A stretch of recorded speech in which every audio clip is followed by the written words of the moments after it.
Custom સ્ટાઇલની અંદર કેવી રીતે સ્ટાઇલ કરવું એ આપણે જોઈશું ન્યૂ સ્ટાઇલ લઈને. સૌથી પહેલા આપણે કોમ્પ્યુટરની અંદર શું કરવાનું છે? સૌથી પહેલા કોમ્પ્યુટરની અંદર આપણે કીબોર્ડની અંદર આપણે જોવાનું F11. જો F11 દબાવવાથી તમને અહીંયા જોવા મળશે કે સ્ટાઇલ ક્યાં છે. હવે સ્ટાઇલ ક્યાં છે એ તમને આવડી ગયું. હવે અહીંયા જોવાનું કે સ્ટાઇલ બધી આપેલી છે. જો આ આવી બધી આપેલી છે, આ પ્રમાણેની આપી છે. સૌથી પહેલા સ્ટાઇલ એક્શનની અંદર જવાનું.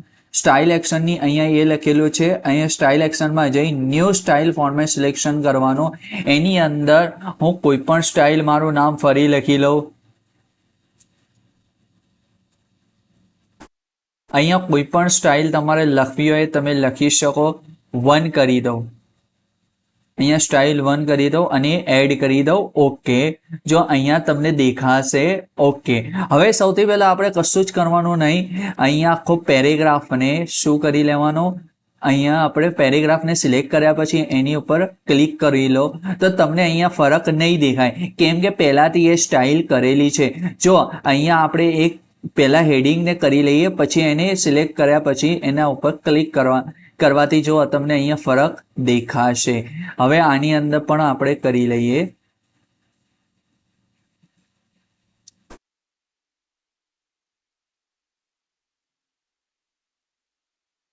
ક્યાં ગયું?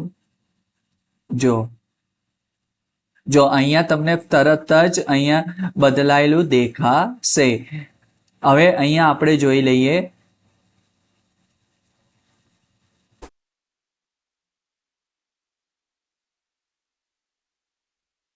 કેમ નહીં થાય? કેમ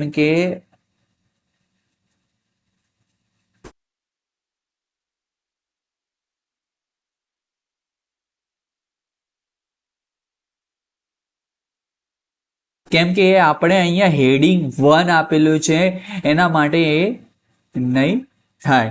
કેમ? તમે બીજી કોઈ પણ સ્ટાઇલ આપી શકો છો.